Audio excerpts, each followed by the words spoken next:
Vamos a imaginar por un momento qué pasaría si el día de hoy, en nuestra actualidad, no pudiéramos hacer uso de los teléfonos celulares, de las computadoras y de un sinfín de tecnología que tenemos ahora a la mano. Y vamos a hacernos la siguiente pregunta. ¿Podríamos vivir sin esta tecnología actualmente? Para responder esta y otras preguntas, vamos a transportarnos en el tiempo a cuando muchos de nosotros éramos niños. Cuando veíamos de repente las caricaturas, las películas, series de ciencia ficción, y nos emocionaba y nos motivaba a saber las posibilidades del viaje en el espacio, de los robots, de las máquinas pensantes.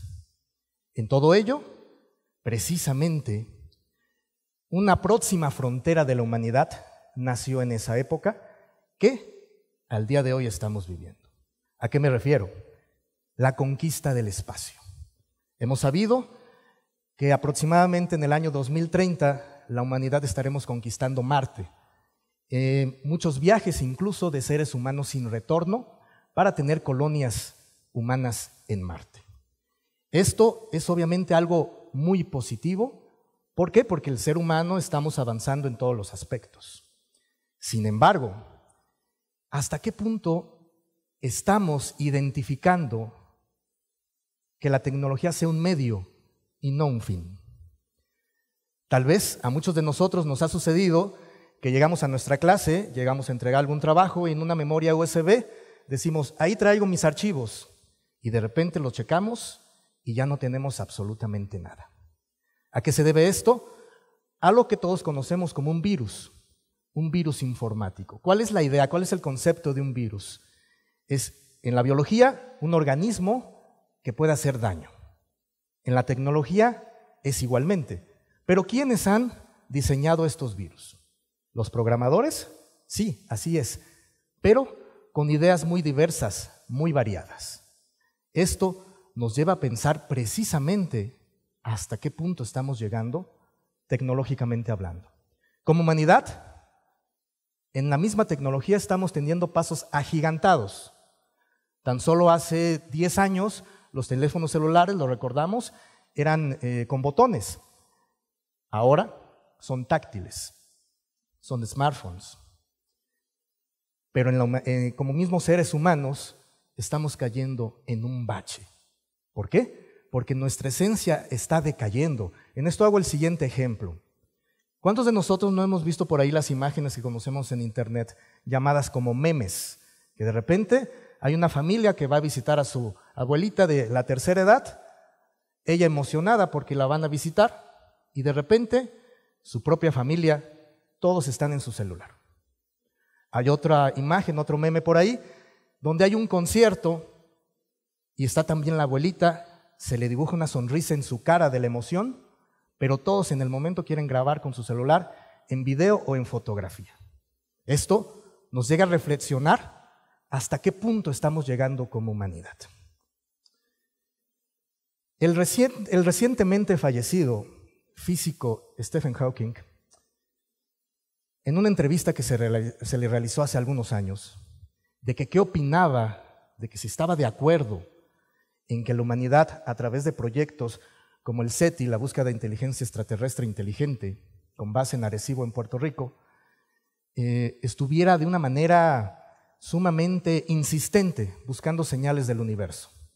Y se le preguntó a Stephen, ¿la humanidad, estamos preparados para el hipotético contacto con inteligencias extraterrestres? Y Stephen Hawking respondió, considero que no. ¿Por qué?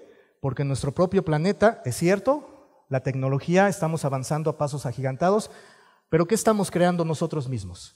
Guerras del hombre contra el hombre, más allá de la hambruna que estamos sufriendo en nuestro propio planeta y de muchos otros aspectos de toda índole.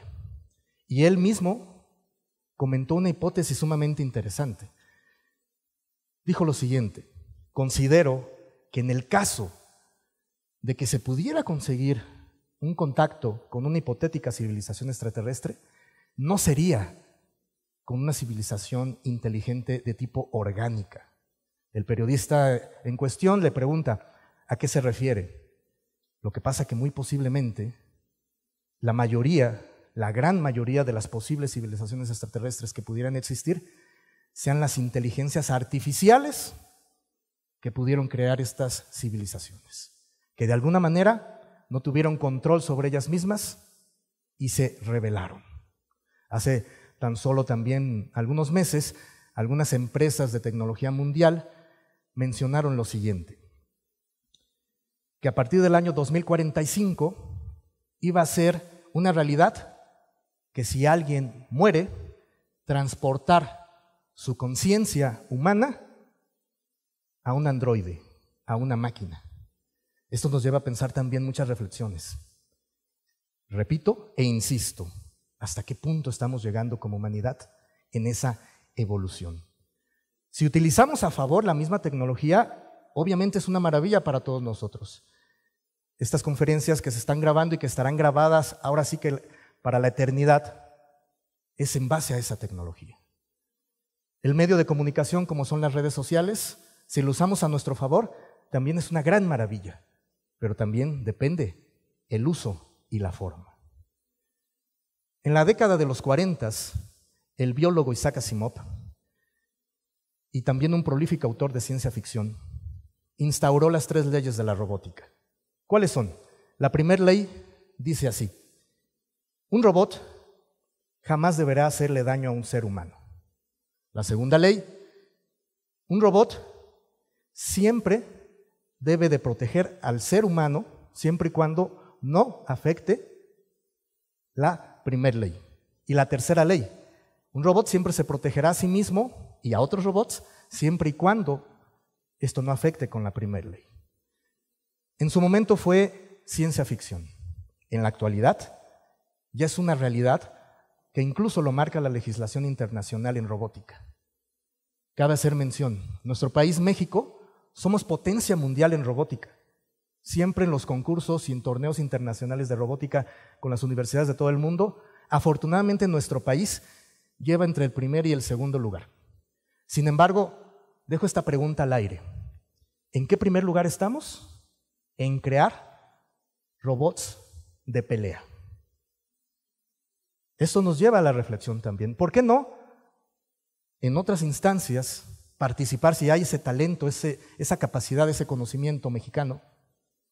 Participar cuando agencias internacionales espaciales han convocado a desarrollar robótica, por ejemplo, para la sonda Mars Global Surveyor, que hace algunos años empezó a explorar Marte y que afortunadamente se hizo.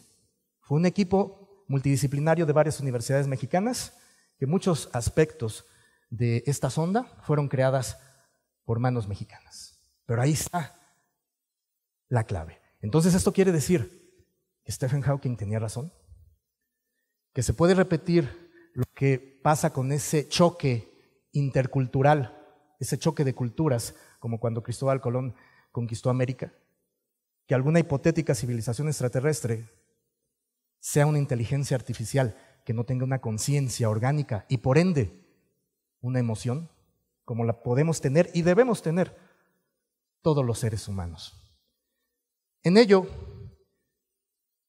muchos de nosotros recordaremos una película de la década de los 90, de ficción también, pero cabe hacer mención.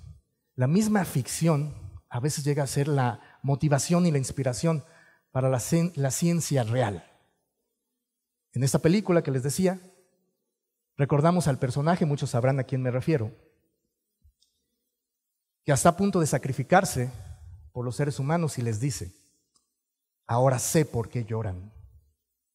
Esto nos lleva, repito, a replantearnos muchas cuestiones humanamente hablando. También, en base a todo esto, en su momento, al gran científico del siglo XX, Albert Einstein, le preguntaron lo siguiente: profesor, ¿cómo considera usted de existir una tercera guerra mundial? ¿Qué sería?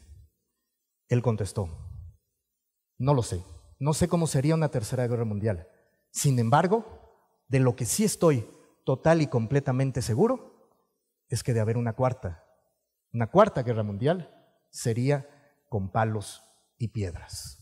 ¿Por qué mejor no encauzar, no dirigir esos conocimientos tecnológicos a el futuro cercano que puede ser, por ejemplo, con prótesis biónicas?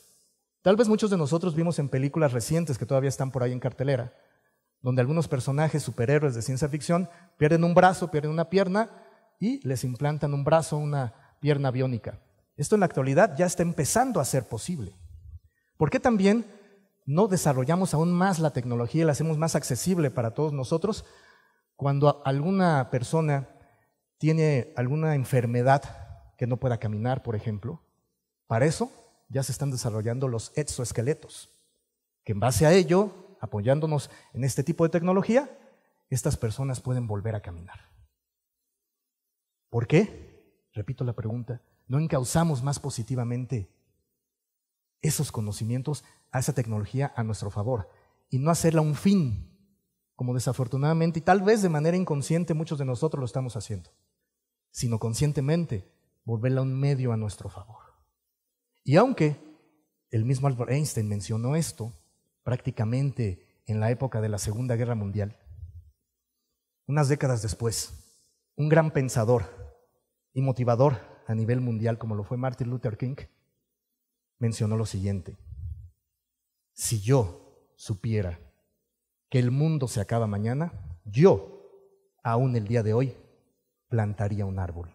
Que esto nos lleve muchísimo a la motivación de que la tecnología es excelente para todos nosotros, siempre y cuando sea un medio y nunca un fin. Muchas gracias.